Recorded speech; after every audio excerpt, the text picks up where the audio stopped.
वो अभी पुराने जख्मों को कुरेदना नहीं चाहती थी और न ही अपने पिता के बारे में कुछ सुनना चाहती थी।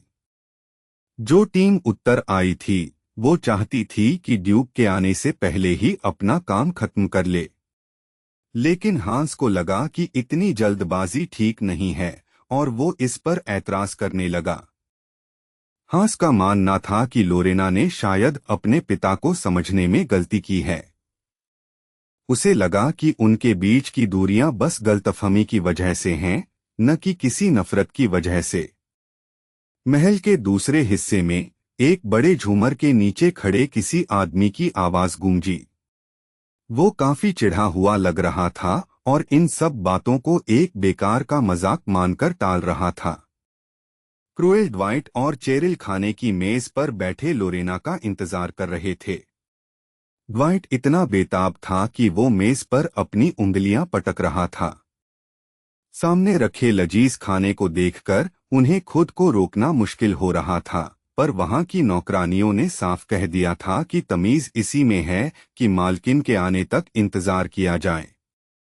ड्वाइट को बहुत जोर की भूख लगी थी और उसे इस बात पर गुस्सा आ रहा था कि इतना बढ़िया खाना सामने होने के बावजूद उसे हाथ तक नहीं लगाने दिया जा रहा।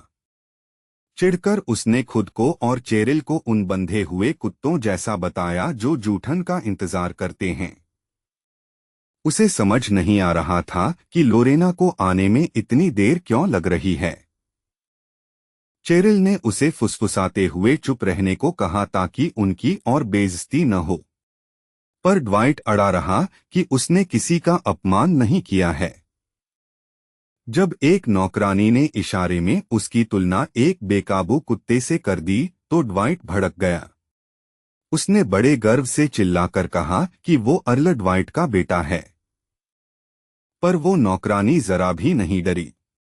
इतने सालों तक बेवोल्फ हवेली में काम करने के बाद उसे इन बड़े लोगों के नखरों की आदत पड़ चुकी थी।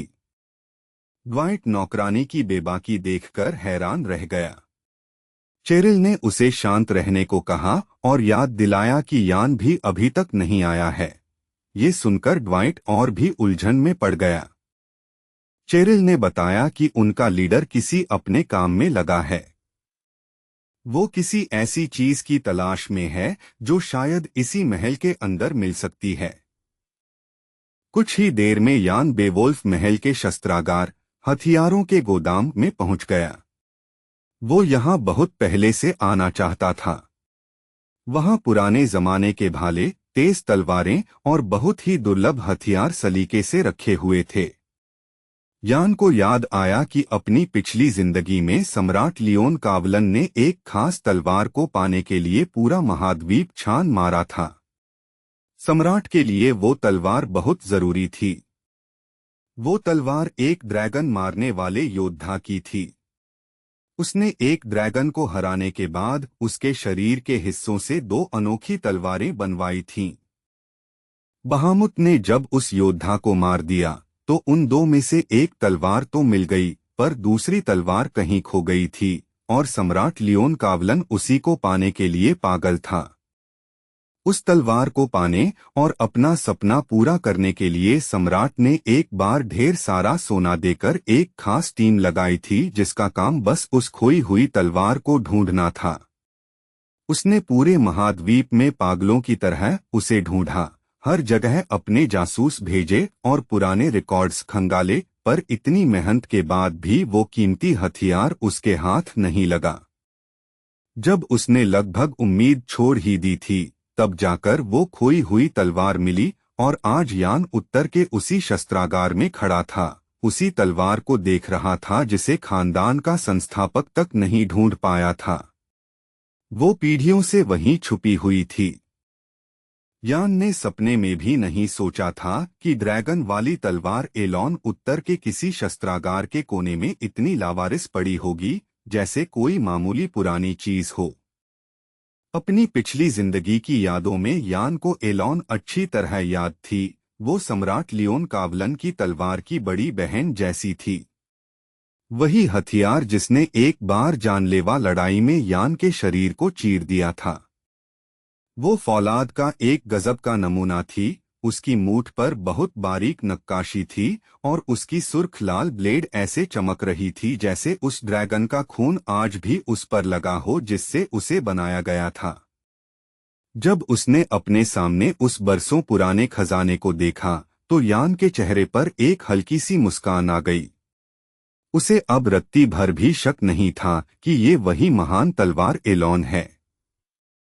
खुद सम्राट लियोन कावलन भी यान की हिम्मत को नहीं तोड़ पाया था और अब वो योद्धा उस जादुई हथियार के सामने खड़ा था। उसका मन हुआ कि बस हाथ बढ़ाकर उसे अपना बना ले। दूर पहाड़ों में अनगिनत राक्षसों को मारने वाला वो योद्धा शस्त्रागार की दीवार से टिकी उस तलवार को बस देखता रह गया। उसे यकीन नहीं हो रहा था कि इतनी कीमती चीज यहाँ ऐसे ही बेकार पड़ी है।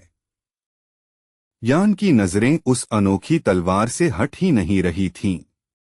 वो अपनी किस्मत पर हैरान था जो उसे यहाँ तक ले आई थी। उसके ठीक सामने ड्रैगन स्लेयर की बनाई हुई दो तलवारों में से एक थी, मशहूर ड्रैगन ब्लेड एलोन, जिसके किस्से कहानियों में सुने जाते थे और जिससे पुराने जमाने के मैदानों में दुश्मन कांपते थे। यान मुस्कुराते हुए उस हथियार को गौर से देखने लगा। उसे पूरा भरोसा था कि वो सम्राट की तलवार की बड़ी बहन को ही देख रहा है। अचानक उस शांत कमरे में एक अजीब सी गूंज सुनाई दी। हालांकि वहां हथियारों के ढेर के बीच यान अकेला था, पर उसकी आंखें फटी की फटी रह गईं क्योंकि वो आवाज उस तलवार से ही आ रही थी। पहले तो वो उलझन में पड़ा, पर फिर उसे समझ आया कि वो अजीब सी थरथराहट कोई वहम नहीं थी, वो उस पुरानी तलवार की आवाज थी जो उस खामोशी में गूंज रही थी। बिना सोचे यान ने आगे बढ़कर उसकी मूठ को कसकर पकड़ लिया। वो देखना चाहता था कि उसने जो महसूस किया वो सच है या नहीं। जैसे ही उसने उसे छुआ, तलवार से एक जादुई रोशनी निकली जो एक खंभे की तरह ऊपर तक गई, जैसे तलवार खुद उसकी इस हिम्मत का विरोध कर रही हो। उस गूंजती हुई आवाज के जरिए उस जादुई हथियार ने एक साफ संदेश दिया, यान उसे चलाने के काबिल नहीं है। ड्यूक बेवोल्फ के शस्त्रागार में तलवारों की कमी नहीं थी, पर यान का ध्यान सिर्फ एलोन पर था, क्योंकि वो यहाँ खास इसी के लिए आया था। छूते ही यान ने देखा कि उसके हाथ का काला दस्ताना थोड़ा झुलस गया और फट गया है, मानो तलवार ने उसे पूरी ताकत से ठुकरा दिया हो। फटे हुए दस्ताने को देखकर उसके चेहरे पर गुस्सा आ गया। उसे समझ नहीं आ रहा था कि एलोन की उसे मना करने की हिम्मत कैसे हुई। दांत पीसते हुए यान बुदबुदाया और उस बेजान हथियार को जिद्दी कबाड़ कहते हुए कोसा कि उसकी उसे चुनौती देने की हिम्मत कैसे हुई। अब उसे पूरा यकीन हो गया था कि मूठ पकड़ते ही उसने जो सुना था वो एक आवाज ही थी, साफ, सोची समझी और नफरत से भरी हुई। एक बेजान चीज उसे नाकाबिल समझ रही है, ये बात उसे चुभ गई। वो काफी परेशान और चिढ़ा हुआ महसूस कर रहा था। तभी मोमोन अचानक यान के पास आ गई और चुपचाप वहां हो रहे इस अजीब तमाशे को देखने लगी। मोमोन ने भी माना कि उसने एक तलवार में इतना घमंड नहीं देखा था। वो हैरान होकर बोली कि एलोन की तो अपनी ही मर्जी चलती है। उसने सोच विचार करते हुए समझाया कि कुछ महान हथियारों में ईश्वरीय अंश होता है और वो अपने मालिक को खुद चुनते हैं, जिसके तरीके इंसानों की समझ से बाहर होते हैं। मोमोन ने हल्की सी मुस्कान के साथ यान को छेड़ते हुए कहा कि अब सब कुछ उसकी अपनी ताकत और जिद पर टिका है। उसने मजाक में कहा कि शायद यान अभी एलोन के लेवल का नहीं है। यान को ये बात चुभी तो सही, पर उसने ठान लिया कि चाहे जो हो जाए वो इस तलवार को निकाल कर ही रहेगा। यान गुस्से में था और उसने तय कर लिया कि अगर ये तलवार उसे वाकई नाकाबिल समझती है तो वो ऐसी बेइज्जती सहने के बजाय इसे तोड़ देना पसंद करेगा। उसकी नजर फिर से उस जले हुए दस्ताने पर पड़ी जो इस बात का सबूत था कि एलोन उसे ठुकरा रही है। अपनी रगों में काली ऊर्जा दौड़ाते हुए यान ने अपने हाथ को एक डरावने साए जैसे पंजे में बदल दिया और फिर पूरी जिद के साथ एलॉन की मूठ पकड़ ली। तुरंत पूरे शस्त्रागार में चकाचौंध कर देने वाली रोशनी भर गई। उस बागी तलवार ने और भी जोर लगाया। उसकी चमक ऐसे बढ़ी जैसे वो यान को साफ मना कर रही हो। पर यान ने पकड़ ढीली नहीं की।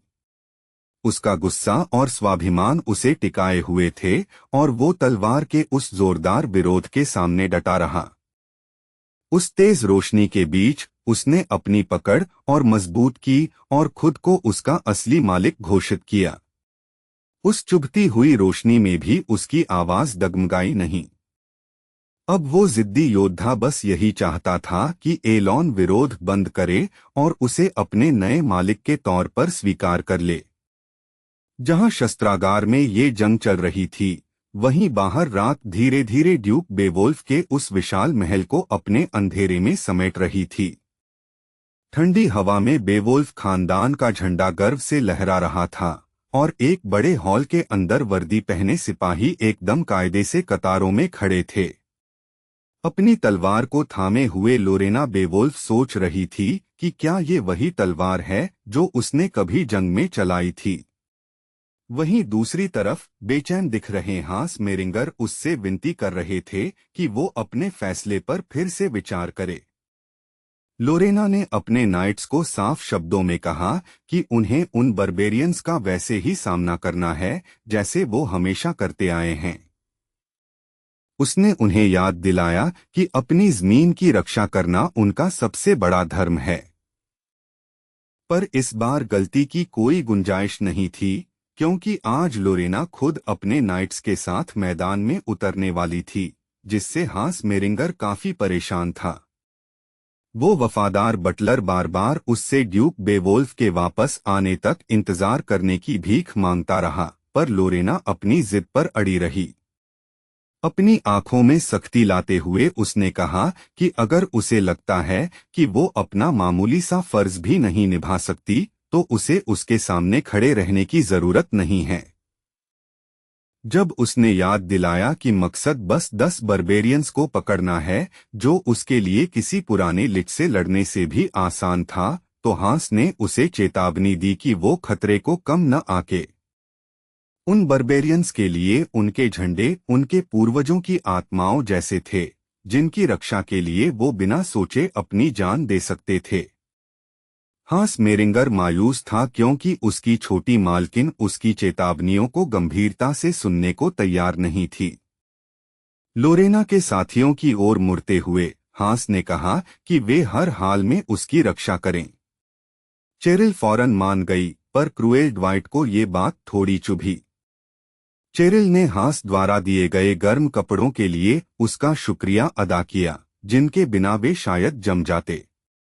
लोरेना ने भी उसकी देखभाल की तारीफ की, जिसे सुनकर हांस के चेहरे पर चमक आ गई। जब हांस की नजर लोरेना की वर्दी पर पड़ी, तो उसने बड़े शांत अंदाज में बताया कि स्पेशल यूनिट के सदस्य के तौर पर ये उसका पहला आधिकारिक मिशन है। जैसे ही लोरेना ने अपने ग्रुप के एक और जरूरी सदस्य का नाम लेना शुरू किया, तभी यान वहां आ पहुंचा। उसका हाल बेहाल था और कपड़े जगह से जले हुए थे। उसने माफी मांगी कि एक अचानक आई मुश्किल की वजह से उसे देर हो गई। दोपहर का खाना भी नहीं खा पाने की वजह से यान की हालत देखकर सब दंग रह गए। क्रूएल ड्वाइट तो उसे देखकर ठहाके मारकर हंसने लगा, पर उसकी हंसी तब गायब हुई जब यान ने सीधे उसकी नाक पर मुक्का जड़ दिया। मोमोन ने मजाक में यान को उसकी भलाई वाली बातों की याद दिलाई और कहा कि वो अभी बड़ा गंदा और बदतमीज लग रहा है। चिढ़कर यान ने उसे चुप रहने को कह दिया। मोमोन ने मजाक में कहा कि यान को उस जिद्दी तलवार का पीछा छोड़ देना चाहिए। उसने कहा कि ऐसे नखरे दिखाने वाले हथियार किसी को पसंद नहीं आते, पर यान ने बड़े शांत होकर जवाब दिया कि उसके पास इस मुकाबले को जीतने के लिए काफी समय है। एलॉन, वो सुर्ख लाल ड्रैगन तलवार और सम्राट लियोन कावलन की तलवार की बड़ी बहन, उसने यान को अपना मालिक मानने से मना कर दिया था। इस वजह से यान उसे फौरन निकाल नहीं पाया और थोड़ा हिचकिचा गया, पर अभी बात खत्म नहीं हुई थी। अचानक लोरेना बेवोल्फ उनकी बातचीत के बीच में आ गई। वो कोई गलतफहमी दूर करना चाहती थी, पर उसे अचानक वहां देखकर यान थोड़ा सकपका गया। क्योंकि ये उसका पहला सरकारी मिशन था, लोरेना ने हल्के और थोड़े लचीले कपड़े पहने थे जो उत्तर की इस कड़ाके की ठंड के लिए सही नहीं थे। हालांकि वो ऊपर से भारी कोट पहन सकती थी, पर अभी उसका सारा ध्यान किसी भी तरह की उलझन को दूर करने पर था। यान उसे बड़ी हैरानी से देख रहा था। उसे समझ नहीं आ रहा था कि उसे किस बात की गलतफहमी का डर है या उस जिद्दी ड्रैगन तलवार से इसका क्या लेना देना है। लेडी लोरेना ने अपनी नजरें यान पर टिकाए रखीं। वो बड़े ध्यान से उसकी बात सुनने के लिए तैयार थी। उसके चेहरे पर शांति थी, पर वो पूरी तरह चौकस थी। जब यान ने माहौल हल्का करने के लिए अचानक उसकी कदकाठी की तारीफ कर दी, तो लोरेना बस उसे सन्न होकर देखती रह गई। कुछ पल के लिए तो उसकी बोलती ही बंद हो गई। उसकी ये बेमौका बात लोरेना को अच्छी नहीं लगी। वो गरिमा के साथ मुड़ी और अपने सैनिकों को आगे बढ़ने के लिए तैयार होने का हुक्म दिया। कुछ ही देर में किले के भारी दरवाजों को खोलने की आवाज गूंजी। उनके लोहे के कब्जे चूं-चूं करने लगे और बख्तरबंद नाइट्स की टुकड़ी बर्बेरियंस की तरफ बढ़ने लगी। अपने योद्धाओं में जोश भरते हुए लोरेना बेवोल्फ ने कहा कि उन्हें जी जान से लड़ना है। उसने ऐलान किया कि वो खुद उनके साथ घोड़े पर सवार होकर जंग में उतरेगी।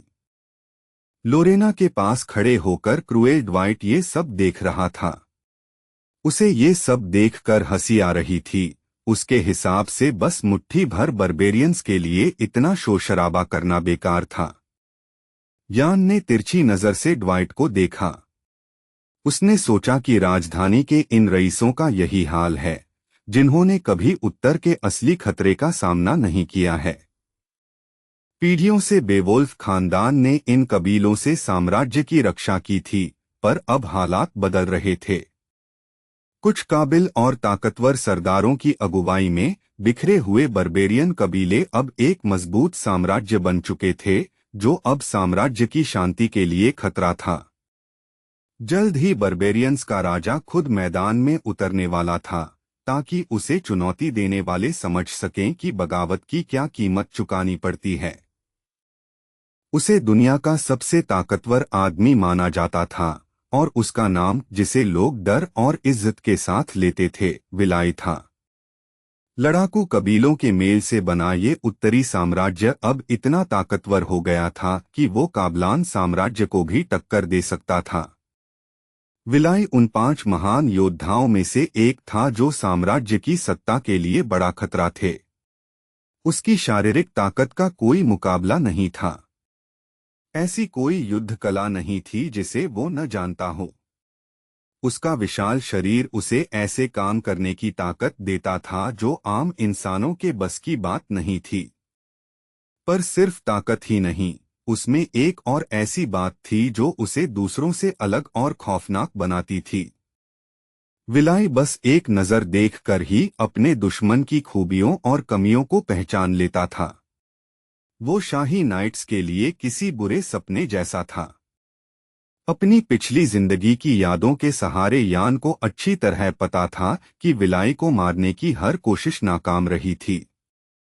साम्राज्य के अनगिनत बहादुर सिपाहियों ने इस दुनिया के सबसे ताकतवर आदमी का सामना किया, पर सब खून से सने मैदानों में शहीद हो गए। इस जन्म में न तो यान और न ही उसके साथियों के पास विलाई के ठिकाने के बारे में कोई पक्की जानकारी थी। हालांकि उसे पता नहीं था कि बर्बेरियन राजा कहाँ है, पर यान बस यही दुआ कर रहा था कि उनके मिशन का अंत विलाई से सामना होने के साथ न हो। बर्फीली हवा में बेवोल्फ खानदान का झंडा जोर जोर से लहरा रहा था और उनकी फौज उसके नीचे मार्च कर रही थी। नाइट्स की तीसरी टुकड़ी और ट्रेनिंग सेंटर के लोग बेवोल्फ इलाके के घने जंगलों से होते हुए उत्तर पश्चिम की तरफ बढ़ रहे थे। एक जैसे कवच और भारी लोहे के हेलमेट पहने हुए महल के नाइट्स बड़े अनुशासन के साथ आगे बढ़ रहे थे। इतनी कड़ाके की ठंड के बावजूद उनके चेहरे पर कोई शिकन नहीं थी। क्रूएल ड्वाइट एक बार फिर चिढ़ा हुआ था। उसने दांत पीसते हुए पूछा कि आखिर कब तक उन्हें इस जंगल में खाक छाननी पड़ेगी। उसने सबको याद दिलाया कि घोड़ों से उतरने का फैसला उसका नहीं था, जिस पर उसे अब भी शक था, और अब उन्हें घुटनों तक बर्फ में पैदल चलना पड़ रहा था। दूसरों ने दलील दी कि इतनी ठंड में घोड़ों पर चलना मुश्किल होता है और छिपना भी नामुमकिन है। यान ने कड़कड़ाती ठंड में धुएं जैसी सांस छोड़ते हुए माना कि पैदल कतार में चलना वाकई मुश्किल काम है। अपने साथियों की तरफ मुड़ते हुए लोरेना ने पूछा कि उन्हें इस सुनसान जगह के बारे में क्या लगता है, जहां साल में लगभग 200 दिन सिर्फ सर्दियां रहते हैं। बेवोल्फ के इलाके में हर तरफ बर्फ की चादर बिछी रहती थी, जिससे यहां जिंदा रहना और खेती करना बहुत मुश्किल था। पर लोरेना को उन लोगों पर गर्व था जो इस मुश्किल जगह को अपना घर कहते थे। उसने कहा कि यहाँ की मुश्किलें लोगों को और भी बहादुर और मजबूत बनाती हैं।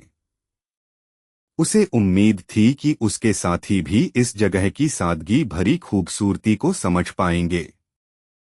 यान को लगा कि लोरेना एक आदर्श रईस महिला है, जिसे दूसरे जमींदारों को भी सीखना चाहिए।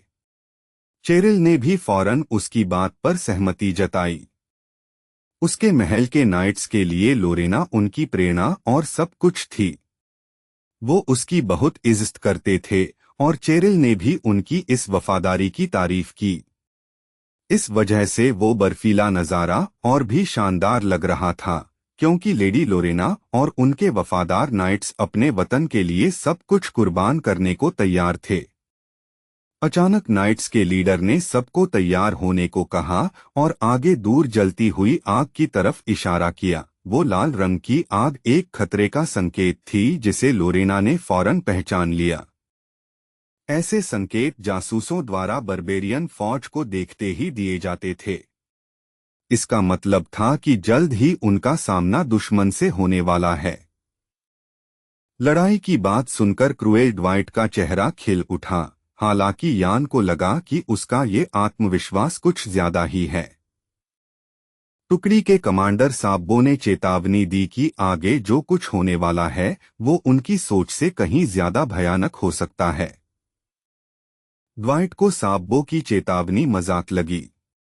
उसे यकीन था कि ये कैडेट्स पहले ही इससे कहीं ज्यादा मुश्किल हालात देख चुके हैं। माउंटेन ऑफ ब्लेड्स की परीक्षा के दौरान उन्होंने गोब्लिन्स, ग्रिफिन जैसे जानवरों और न जाने कितने मरे हुए डरावने सायों का सामना किया था। ड्वाइट ने उस पुराने लिच के साथ हुई लड़ाई का जिक्र करते हुए कहा कि उसके मुकाबले ये बर्बेरियंस तो कुछ भी नहीं हैं। साब्बो ने ध्यान से सुना, फिर योद्धाओं को आगे बढ़ने का इशारा किया। उसने उनके आत्मविश्वास को तो माना, पर साथ ही सावधान रहने की सलाह भी दी। ये उस खास दस्ते के लोग थे जो कई बार मौत के मुंह से वापस आए थे। उनके कदम बर्फ को कुचलते हुए मजबूती से आगे बढ़ रहे थे, पर जल्द ही बेवोल्फ की ये सफेद बर्फ खून से लाल होने वाली थी। आगे एक ऐसा नजारा इंतजार कर रहा था जैसा उन्होंने पहले कभी नहीं देखा था। एक ऐसी परीक्षा जो उनके पक्के इरादों को भी हिलाकर रख देती। सर्दियों में आगे बढ़ते हुए वो फौज एक छोटी सी बस्ती के करीब पहुंची जिसे गांव कहना भी मुश्किल था। वहां ड्यूक के नाइट्स और ट्रेनिंग सेंटर के रंगरूटों ने मिलकर बर्बेरियन कैंप पर जोरदार हमला बोल दिया। लोहे के लंबे भाले और पक्के अनुशासन के साथ साम्राज्य के योद्धा सलीके से आगे बढ़े। उन्होंने ठान लिया था कि वे बिना हिचकिचाए अपने दुश्मनों का नामोनिशान मिटा देंगे। भयानक और बेरहम लड़ाई खत्म होने के बाद लोरेना, बेवोल्फ, यान और चेरिल उस खून खराबे के बीच खड़े थे। कड़कड़ाती ठंड में उनकी सांसें धुएं की तरह निकल रही थीं। वे हार चुके बर्बेरियंस को घुटनों के बल गिरते देख रहे थे। जो लोग जिंदा बचे थे वे फटी आवाज में रहम की भीख मांग रहे थे। वे अपने लिए नहीं बल्कि अपने उन बच्चों की जान के लिए गिड़गिड़ा रहे थे जो डर के मारे उनसे लिपटे हुए थे। नन्ही चेरिल के लिए ये सब किसी बुरे सपने जैसा था। वो अपनी जगह पर पत्थर बनी खड़ी थी, उसका छोटा सा शरीर कांप रहा था। वो अपनी डरी हुई आंखें उन कैदियों से हटा ही नहीं पा रही थी जिनका दुख उसके दिल को चीर रहा था। चेरिल का मानना था कि नाइट्स बेसहारा लोगों को बचाने के लिए होते हैं। उन्होंने कमजोरों की रक्षा करने और अपनी तलवारें अपने मालिक की सेवा और सम्मान के लिए इस्तेमाल करने की कसम खाई होती है। लेकिन धुएं और उड़ती बर्फ के बीच उसे एक बहुत लंबा साया किसी राक्षस जैसा लगा। धुंधले आसमान के नीचे वो डरावना लग रहा था। उसे समझ नहीं आ रहा था कि असली जंगली आखिर हैं कौन। तभी उसके साथ आए एक आदमी ने अचानक आगे बढ़कर उसकी आंखों पर अपना सख्त हाथ रख दिया। उसने धीरे से कुछ बड़बड़ाया और चेरिल से कहा कि वो ये सब न देखे जो अब होने वाला है। वो क्रूएल ड्वाइट था। उसके चेहरे की हमेशा रहने वाली मुस्कान अब गायब थी और वो बहुत गंभीर लग रहा था। उसे लगा कि एक छोटी बच्ची के देखने लायक यहाँ कुछ नहीं है, सिर्फ खून, बेरहमी और जंग की कड़वी सच्चाई। दूसरों से थोड़ा अलग खड़े होकर यान ड्वाइट को गौर से देख रहा था। ड्वाइट जिस तरह खुद पर काबू रखे हुए था, उससे साफ था कि उसने उस बुरी ताकत को काफी हद तक वश में कर लिया है जो कभी उसे निगलने वाली थी। वो पुराना मामूली सा कैडेट अब इस भयानक मंजर के बीच खड़ा था। उसने देखा कि उसके पुराने साथियों के चेहरे पर हैरानी और डर है, पर उसे अच्छी तरह पता था कि अलग अलग जातियों के बीच होने वाली जंगें हमेशा इतनी ही बेरहम होती हैं। यान अपने कड़वे अनुभवों से एक सच जान चुका था, ऐसी कोई जंग नहीं होती जहां फौजें सिर्फ अपनी सीमाओं तक ही हिंसा को सीमित रखें और पड़ोसी की जमीन को तबाह न करें। मारकाट तब तक चलती रहती है जब तक एक पक्ष पूरी तरह खत्म न हो जाए और कोई गवाह न बचे। ऐसी लड़ाइयों में सैनिक फर्क नहीं करते, चाहे बच्चे हों या बूढ़े, सब तलवार का शिकार हो जाते हैं। ड्यूक बेवोल्फ की बेटी होने के नाते लोरेना इन सच्चाइयों से अनजान नहीं रह सकती थी, पर इन चीजों के बारे में सिर्फ सुनना और अपनी आंखों से देखना दोनों बहुत अलग बातें हैं। लोरेना को एक दिन शासक के रूप में ये सारा बोझ उठाना होगा। क्या वो इतनी बेरहमी को बिना टूटे सह पाएगी, ये तो आने वाला वक्त ही बताएगा। यान की सोच तब टूटी जब एक बच्चे के रोने की तेज आवाज आई। वो आवाज उन बर्बेरियंस की तरफ से आ रही थी जो अभी जिंदा बच गए थे। बर्फ पर, जो अब सफेद नहीं बल्कि खून से लाल हो चुकी थी, एक औरत की लाश पड़ी थी। उसके पास ही एक छोटा बच्चा फूट फूट कर रो रहा था। वो अपने छोटे छोटे हाथ अपनी माँ की तरफ बढ़ा रहा था जो अब कभी नहीं उठने वाली थी। इतना दुख देखकर चेरिल से रहा नहीं गया। उसने हिचकिचाते हुए ड्वाइट से कहा कि वो बच्चे के पास जाए, क्योंकि उसे भरोसा था कि ड्वाइट कुछ करेगा। पर ड्वाइट ने उसे सख्ती से मना कर दिया और कहा कि ऐसे मौकों पर दया दिखाना भारी पड़ सकता है। वो मासूम बच्चा अपनी माँ को पुकार पुकार कर रोए जा रहा था। जंग के क्रूर नियमों को देखते हुए किसी ने यहाँ तक कह दिया कि शायद इस बच्चे के लिए मौत ही बेहतर है, ताकि उसका ये दुख खत्म हो सके। एक बख्तरबंद नाइट बिना किसी हिचकिचाहट के आगे बढ़ा। उसने अपनी भारी कुल्हाड़ी उस बेसहारा बच्चे पर तानी। वो बच्चे को वहीं खत्म कर देना चाहता था ताकि वो बड़ा होकर बदला लेने वाला बर्बेरियन न बने। पलक झपकते ही वो तेज कुल्हाड़ी उस कांपते हुए बच्चे पर गिरने ही वाली थी कि तभी एक तेज चीख गूंजी। किसी ने उस नाइट को फौरन रुकने को कहा। चेरिल अपनी पूरी ताकत से चिल्लाई। उसने अपनी बाहें ऐसे फैला दी जैसे वो दूर से ही उस बच्चे को बचाना चाहती हो। वो रोते हुए उस नाइट से भीख मांगने लगी कि वो ऐसा पाप न करे। इस हंगामे ने वहां मौजूद हर सिपाही का ध्यान खींचा। यहां तक कि क्रूएल ड्वाइट भी देखने लगा, जो अक्सर दूसरों के दुख की परवाह नहीं करता था। चेरिल की चीखें धीरे धीरे शांत हो गईं। वो बस उस नाइट और उसकी कुल्हाड़ी को देखती रह गई। उसकी आंखों में आंसू भरे थे और गहरा दुख साफ झलक रहा था। सर काइल, जो अब तक चुप थे ताकि शाही सैनिकों के साथ कोई विवाद न हो, अब इस सब को गंभीर नजरों से देखने लगे। उस नाइट का हथियार बच्चे तक नहीं पहुंचा, क्योंकि किसी ने बीच में ही उसे रोक लिया। किसी और की चमकती तलवार ने कुल्हाड़ी का रास्ता रोक दिया था। सबको हैरान करते हुए वो लोरेना बेवोल्फ थी जिसने बीच में दखल दिया था। उसने अपने सैनिक को रोकते हुए हुक्म दिया कि अब किसी भी हारे हुए बर्बेरियन को नहीं मारा जाएगा। ये देखकर वो नाइट भी सकपका गया। लोरेना ने साफ कह दिया कि बहुत खून बह चुका है। उसने अपने सैनिकों को आदेश दिया कि वे सिर्फ खतरों को खत्म करें, रसद इकट्ठा करें और आगे बढ़ने की तैयारी करें। उसने और मारकाट करने से मना कर दिया। उस बच्चे को न मारने का फैसला सिर्फ रणनीति नहीं थी, बल्कि लोरेना का अपना फैसला था। वो जानती थी कि इसके क्या नतीजे हो सकते हैं। सर काइल ने शांति से मान लिया कि ये फैसला लोरेना का ही है। लेकिन शाही नाइट्स, जिन्होंने लोरेना का आदेश सुना, वे आपस में खुसुर-फुसुर करने लगे। एक नाइट ने मजाक उड़ाते हुए लोरेना की बात दोहराई। दूसरे ने हंसते हुए कहा कि लोरेना की ये दया उसकी कमजोरी है। खून से सनी कुल्हाड़ियों वाले उन सैनिकों के लिए लोरेना की बात एक मजाक जैसी थी। उनके दिल में अभी भी खून का प्यासापन भरा हुआ था। लोरेना ने हार नहीं मानी।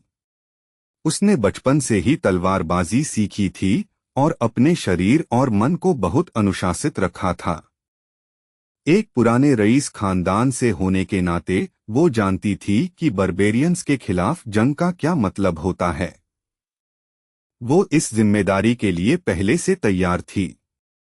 लोरेना ने जब उस मरी हुई औरत को गौर से देखा, तो उसने पाया कि उस औरत ने ठंड के हिसाब से बहुत कम कपड़े पहने थे।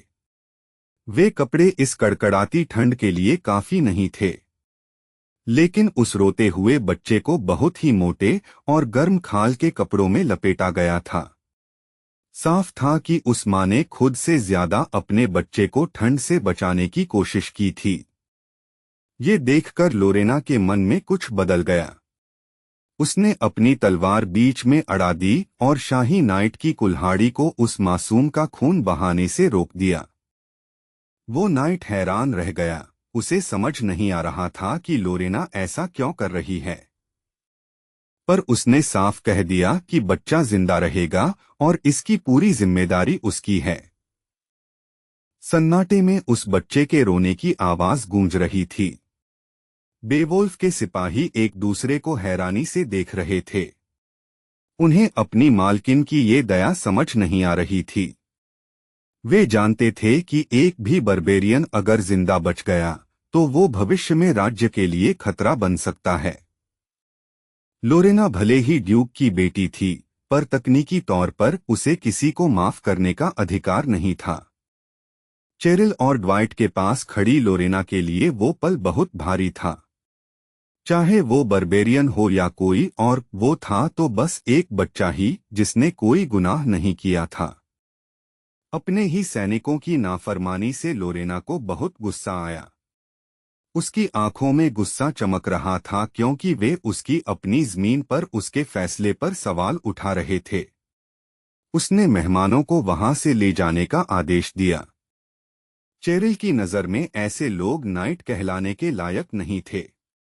उसका मानना था कि सैनिकों का काम बच्चों को मारना नहीं होता। उन्हें इस बात पर गर्व नहीं, बल्कि शर्म आनी चाहिए थी। ड्वाइट भी अंदर ही अंदर बहुत गुस्से में था। उसने सैनिकों को चेतावनी दी कि अगर उसकी आंखों के सामने बच्चे को कुछ हुआ तो वो कभी चैन की नींद नहीं सो पाएगा। नाइटबाज ने अपना हेलमेट थोड़ा उठाकर लोरेना को चेतावनी दी। उसने कहा कि वफादार सैनिकों के सामने बर्बेरियंस का पक्ष लेते समय उसे संभलकर बोलना चाहिए। बास ने गुस्से में लोरेना की तरफ देखा और कहा कि उसे उम्मीद है कि वो उसके फैसले की जरूरत को समझेगी। जैसा यान ने सोचा था, बात बढ़ गई। वतन की रक्षा करने वाले वे नाइट्स झुकने को तैयार नहीं थे। उन्हें लग रहा था कि वे जो कर रहे हैं वो उनका फर्ज है। खून की नदियों से पैदा हुई नफरत को सिर्फ तर्क या नैतिकता से खत्म नहीं किया जा सकता। इतने लोगों को खोने के बाद माफी की बात करना बहुत मुश्किल लग रहा था। तभी अचानक यान का ध्यान भटका क्योंकि उसे हवा में एक अजीब और भारी सी ऊर्जा महसूस हुई। उस बर्फीले मैदान में एक गूंज सुनाई दी। लोरेना और बास दोनों अपनी बहस भूलकर आसमान की तरफ देखने लगे। सर्दियों के उस नीले आसमान में एक डरावनी चीज दिखाई दी।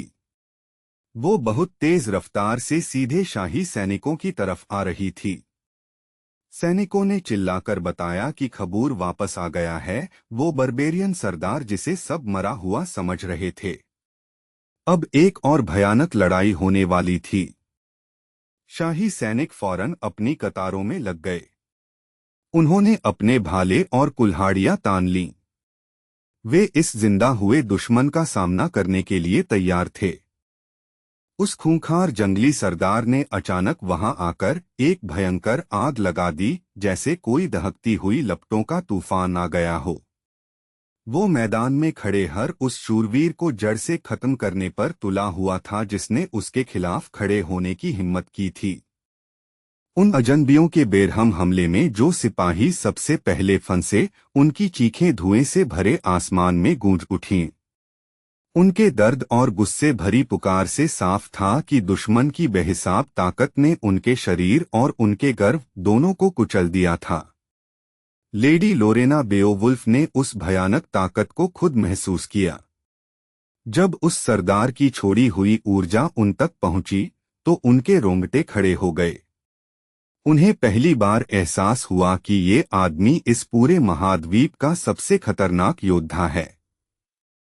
वो पूरा इलाका, जहां शाही सिपाही और खास दस्ते तैनात थे, एक गहरे लाल रंग की रोशनी में डूब गया।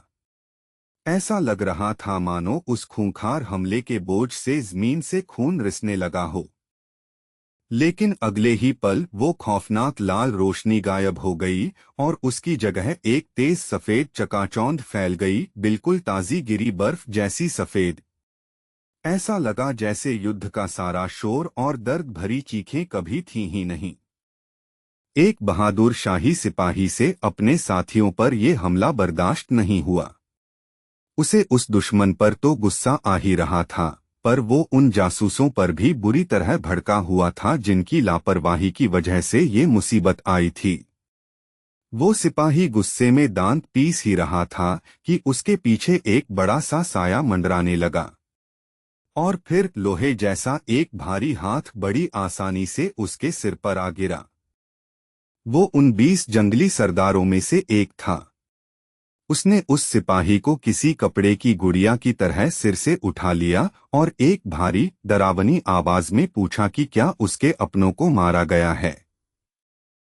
वो खौफनाक सरदार खाबूर था। उसकी दाहिनी आंख में अजीब सी आग जल रही थी और सिर पर एक रहस्यमयी निशान बना था। वो अपने परिवार और कबीले वालों के बारे में जानना चाहता था और उसके चेहरे पर गुस्सा साफ झलक रहा था। उसने उस कांपते हुए सिपाही को जवाब देने का एक पल भी नहीं दिया। उस बेरहम सरदार ने जानबूझकर उस बेचारे का सिर कुचलना और उसे तड़पाना शुरू कर दिया। साम्राज्य के सिपाहियों को अपनी शिकारी नजरों से देखते हुए उस सरदार ने ठंडे लहजे में कसम खाई कि उनका भी ऐसा ही बुरा अंत उसी के हाथों होगा। सिपाही का शरीर तड़प रहा था और उसके मुंह से खून बह रहा था। तभी उस सरदार ने गुर्राते हुए धमकी दी कि वो पूरी शाही सेना को धीरे धीरे और तड़पा तड़पा कर मारेगा। अपने वफादार साथियों को इस तरह मरते देख लेडी लोरेना से रहा नहीं गया। वो पूरे गुस्से में अपनी तलवार लेकर खाबूर पर टूट पड़ी। अचानक उत्तरी इलाकों के नीले आसमान में एक तेज सफेद रोशनी चमकी। उसे देखकर हर कोई दंग रह गया और पल भर के लिए लड़ाई रुक गई। वहां मौजूद रईस लोग उस विशालकाय सरदार को देखने लगे जिसने साम्राज्य के माहिर योद्धाओं को चुनौती देने की हिम्मत की थी। उनके चेहरों पर हैरानी और डर साफ दिख रहा था। उस विशालकाय सरदार को देखते हुए लोरेना को यकीन ही नहीं हो रहा था कि उनकी बेहतरीन तलवार उसके सिर से टकराकर टूट गई। ऐसा लगा जैसे उन्होंने किसी मजबूत पत्थर पर वार किया हो। खाबूर के माथे पर एक अजीब सा निशान तेजी से चमक रहा था। वो रोशनी धड़क रही थी, जैसे वो निशान खुद जिंदा हो और सीधे उसके शरीर में ताकत भर रहा हो। बेस के चारों ओर की लकड़ी की दीवारें उन जंगली योद्धाओं के हमले से टूटकर गिर गईं। वो सब किसी बेकाबू सैलाब की तरह अंदर घुस आए। लोरेना के वार से तुरंत उबरते हुए वो फुर्तीला सरदार उनकी तरफ लपका। उसके भारी हाथ हवा को चीरते हुए जान लेने के इरादे से आगे बढ़े। खाबूर की इतनी तेज रफ्तार देखकर लोरेना सन्न रह गईं। इतने भारी शरीर वाले आदमी का इतना तेज होना नामुमकिन सा था। वो डर के मारे उसे बस अपनी तरफ आता देख पा रही थीं। अगले ही पल उस सरदार ने अपना बड़ा सा हाथ लोरेना की तरफ बढ़ाया ताकि उन्हें अपनी पकड़ में दबोच सके। शाही सिपाहियों ने तुरंत अपनी नुकीली भाले संभाल लिए और एक कतार बना ली ताकि वो उन हमलावरों को पीछे धकेल सकें और लोगों को बचा सकें।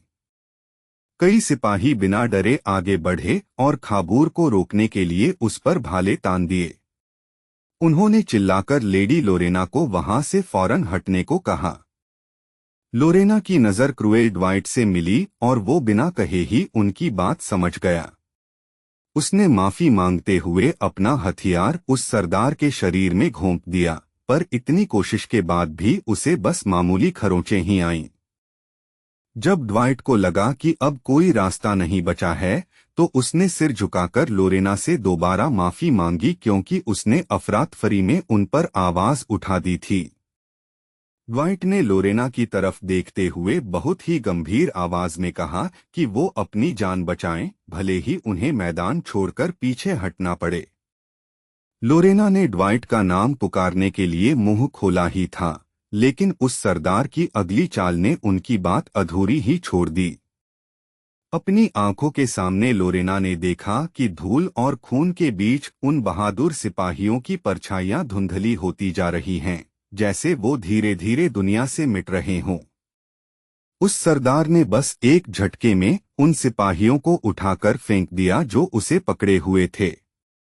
उनके शरीर मैदान में इधर-उधर किसी फालतू चीज की तरह जा गिरे। चारों तरफ फैले खून के बीच बेओवुल्फ खानदान का एक सिपाही बेदम पड़ा था। उसका वो चमकदार कवच अब धूल और खून से सन चुका था। उस सरदार ने अपना भारी हाथ लोरेना के ऊपर उठाया। लोरेना सदमे में वहीं जम गई थीं और उसे किसी जल्लाद की तरह अपने सामने देख रही थीं। तभी मैदान में एक काला भेड़िया आ गया जिसकी आंखें अंगारों जैसी दहक रही थीं। उसे देखकर खाबूर का जानलेवा हमला बीच में ही रुक गया। जैसे ही खाबूर वार करने वाला था, उसे अचानक तेज दर्द महसूस हुआ और उसने देखा कि उसके शरीर से ताज़ा खून बह रहा है। वो सरदार हैरान होकर अपने घायल हाथ को देखने लगा। उसे समझ नहीं आ रहा था कि उसकी इतनी सख्त खाल पर ये घाव अचानक कैसे आ गया। जो आदमी आगे आया था वो थोड़ा निराश लग रहा था। उसने चिढ़ते हुए कहा कि दुश्मन को बस एक हल्की सी खरोंच आई है, जबकि उसे गहरा घाव लगना चाहिए था। खाबूर ने अपनी जलती हुई आंखों से उस नए आदमी को देखा। उसके चेहरे पर हैरानी थी और वो समझ गया कि अब कोई बड़ा खतरा सामने है। यान, जो खास दस्ते का एक माहिर सिपाही था, सधे हुए कदमों से आगे बढ़ा। उसने पूरे भरोसे के साथ कहा कि वो उस राक्षस के 2 टुकड़े कर देगा, चाहे उसके पास कैसी भी जादुई ताकत क्यों न हो। उन सरदारों के शरीर पर बने बारीक निशानों को गेमान कहा जाता है। ये सिर्फ दिखावे के लिए नहीं होते, इनका काम बहुत बड़ा होता है। इन कबीलों ने खुद ये अनोखा तरीका निकाला था कि वो जादू की ताकत सीधे इन निशानों के जरिए अपने शरीर में भर सकें। उन्होंने बाहरी चीजों के बजाय अपने शरीर को ही शक्तिशाली बना लिया था। ये निशान उनके शरीर में बिजली की तरह ताकत भर देते हैं, जिससे उनकी खाल और मांसपेशियां इतनी सख्त हो जाती हैं कि उन्हें चोट पहुंचाना बहुत मुश्किल होता है। लड़ाई के बीच यान ने अपने हाथ को ही एक घातक हथियार में बदल लिया और खाबूर पर लगातार वार किए। वो किसी भी तरह इस जंगली खतरे को खत्म करना चाहता था। एक पल के लिए लगा कि दुश्मन हारने ही वाला है, लेकिन तभी यान के सामने एक अनजानी रुकावट आ गई जिसने उसका रास्ता रोक दिया। खाबूर ने खुद को बचाने के लिए ऐसी ढाल बनाई कि उसके शरीर के चारों ओर एक अदृश्य दीवार बन गई, जिससे यान का काम और भी मुश्किल हो गया। लड़ने की कला और इन जादुई निशानों ने उन लोगों को तबाही की मशीन बना दिया था। इससे उनकी हमला करने की ताकत और सहने की क्षमता दोनों बहुत बढ़ गई थीं। यान के चेहरे पर झुंझलाहट दिखने लगी क्योंकि उसे एहसास हो गया कि ये सरदार उसकी उम्मीद से कहीं ज्यादा ताकतवर है। उसी पल खाबूर जोर से दहाड़ा और यान को खत्म करने के लिए तेजी से आगे बढ़ा। यान के साथी भी उसकी मदद के लिए आ पहुंचे और सबने मिलकर अपनी पूरी ताकत उस विशालकाय सरदार के खिलाफ लगा दी। लेडी लोरेना और ड्वाइट ने भी एक साथ वार किया, पर उनकी तलवारें उसके शरीर से टकराकर बस चिंगारियां छोड़ रही थीं। उन वारों का कोई असर नहीं हो रहा था। हताश होकर ड्वाइट ने लोरेना को राजकुमारी कहते हुए टोका और याद दिलाया कि इसी खतरे की वजह से उसने उन्हें पीछे रहने को कहा था। खाबूर ने, जिसके माथे पर वो निशान अब भी धधक रहा था, नए हमलावरों को बड़ी हिकारत से देखा। उसने उन्हें ऐसे मामूली बच्चे समझा जो गलती से एक ऐसी जंग में कूद पड़े थे जिसे वो समझ भी नहीं सकते थे। उन जवान शूरवीरों को बेचारे बच्चे समझकर ठहाका मारते हुए जंगली सरदार खाबूर ने अपने विशाल हाथ ऊपर उठाए और एक और जोरदार हमले के लिए ताकत जुटाने लगा। पहली भिड़ंत में उसे मात न दे पाने की वजह से क्रूएल ड्वाइट और लेडी लोरेना बेओवुल्फ को कुछ कदम पीछे हटना पड़ा। जमी हुई जमीन पर उनके जूतों की रगड़ सुनाई दे रही थी और वो अपने सामने खड़े उस राक्षस को नए सिरे से भांप रहे थे।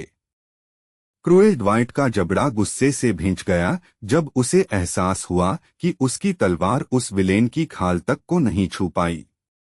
उसके मन में एक डरावना शक पैदा हुआ, क्या ये जंगली सच में कोई इंसान है?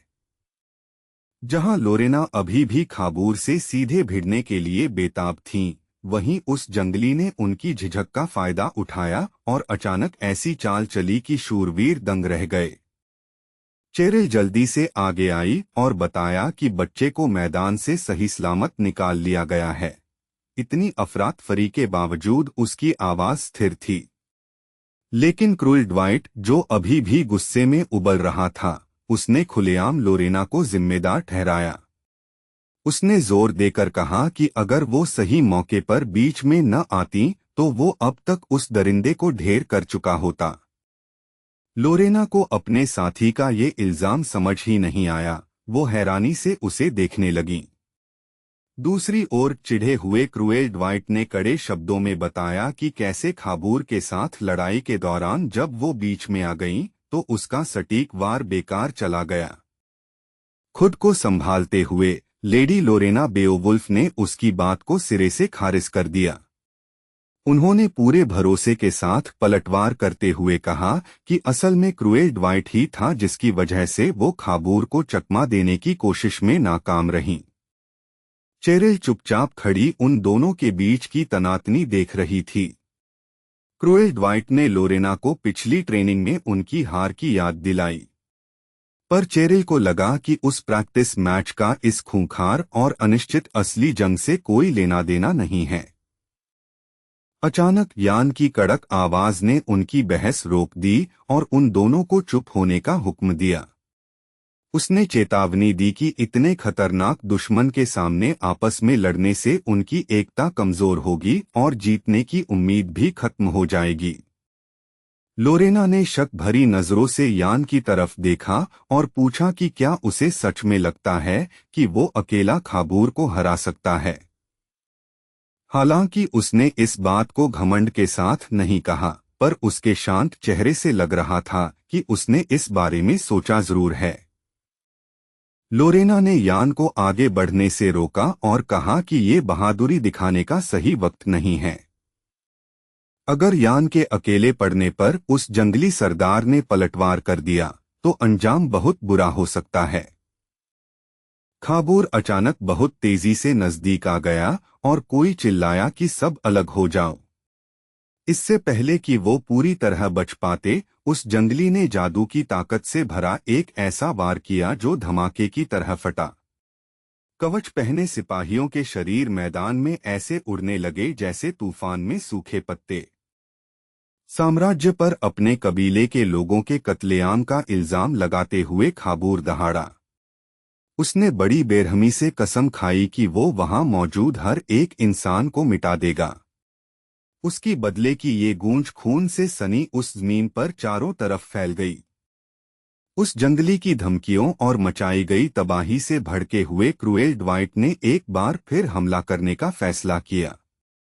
उसने लोरेना की तरफ मुड़कर एक तरह से विनती की कि इस बार वो उसके हमले के बीच में न आए। उधर खाबूर बिना रुके अपने भारी हाथों को घुमाकर तबाही मचा रहा था। शूरवीर बड़ी मुश्किल से उसके वारों से बच पा रहे थे। दूर खड़े यान ने देख लिया था कि अगर ये अफरातफरी ज्यादा देर तक चली तो नतीजे बहुत भयानक होंगे। अगर लोरेना और क्रूएल ड्वाइट ने मिलकर तालमेल के साथ काम किया होता तो ये लड़ाई कुछ और ही मोड़ लेती।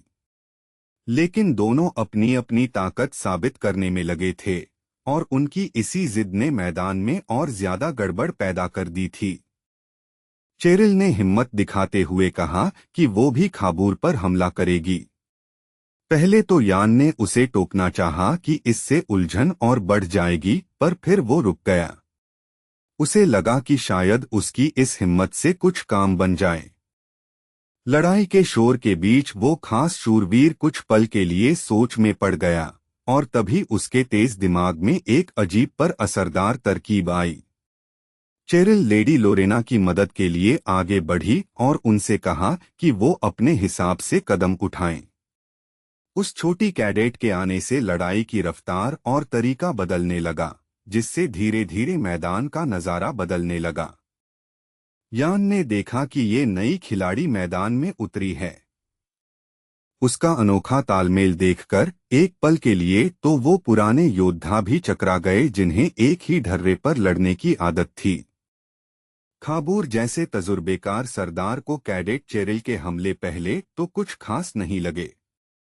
उसकी तलवार चलाने का तरीका और चालें काफी सीधी सादी थीं, उनमें माहिरों जैसा कोई दिखावा नहीं था। लेकिन उसके ये छोटे छोटे हमले दूसरों के भारी वारों के बीच बड़े सलीके से फिट बैठ रहे थे। चेरिल की इस समझदारी ने धीरे धीरे उस अस्तव्यस्त लड़ाई में एक अनुशासन पैदा कर दिया। इस बदलाव को देखकर यान के चेहरे पर एक हल्की मुस्कान आ गई। चेरिल का वहां होना कोई रुकावट नहीं था, बल्कि वो कमाल कर रही थी। उसने कभी सोचा नहीं था कि उसे मैदान की इतनी अच्छी समझ होगी। अपनी पिछली जिंदगी में यान ने कभी चेरिल का नाम किसी बड़े मुकाम पर नहीं सुना था और यही बात उसे अब हैरान कर रही थी। उसे समझ नहीं आ रहा था कि इतनी काबिल लड़की पहले उसकी नजरों से कैसे बच गई। लड़ाई तेज होने पर भी चेरिल ने लोरेना से क्रूएल ड्वाइट के रूखे बर्ताव की शिकायत की और सलाह दी कि उन्हें मिलकर पूरी ताकत से हमला करना चाहिए। पर तनाव के बावजूद लोरेना ने कड़वाहट की वजह से अपनी एकता टूटने नहीं दी। जंग जारी रही और राज्य के शूरवीरों ने खाबूर को चारों तरफ से घेर लिया। उनके तालमेल भरे हमलों ने उस जंगली सरदार को लगातार बचाव करने पर मजबूर कर दिया।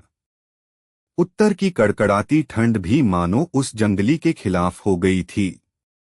हवा के तेज झोंके उसके भारी शरीर से टकरा रहे थे, जैसे वो जमीन खुद उसे जख्मी करना चाह रही हो। खाबूर बस देखता रह गया जब दो शूरवीर एक साथ हवा में उछले और उनकी तलवारें एक साथ नीचे आईं। ये एक ऐसा वार था जो खेल खत्म करने के लिए काफी था। जादू की ताकत से लैस अपना दायां हाथ उठाकर उस जंगली ने ऐन वक्त पर उनके जादुई हमले को रोक तो लिया, लेकिन उस टक्कर से उसका सुरक्षा घेरा टूट गया और वो कुछ पल के लिए चकरा गया। अगले ही पल खाबूर के ऊपर आसमान में एक काला साया तेजी से गुजरा। वो दिखने में काफी डरावना था और उसमें से एक जलती हुई आंख की अजीब सी रोशनी निकल रही थी। ये डार्क स्पिरिट तकनीक का 15वां रूप था, एक बेहद जानलेवा कला। यान ने इसे अपने इस ताकतवर दुश्मन को धूल चटाने के लिए बचाकर रखा था। डार्क स्पिरिट का इस्तेमाल करना एक जुआ था, जिसमें या तो जीत मिलती या फिर सब तबाह हो जाता। फिर भी यान ने बिना झिझक वार किया। उसे यकीन था कि किस्मत उसके इस पक्के इरादे का साथ देगी। खाबूर के हाथ के आसपास बना सुरक्षा घेरा उस हमले से बिखरने लगा। जब यान को लगा कि उस जंगली की पकड़ ढीली पड़ रही है, तो उसका हौसला और बढ़ गया। वो जंगली सरदार बेबस होकर बस देखता रह गया। उसके चेहरे पर चिढ़ साफ थी। उसका फुर्तीला दुश्मन बड़े सलीके से और लगातार उस पर काबू पा रहा था।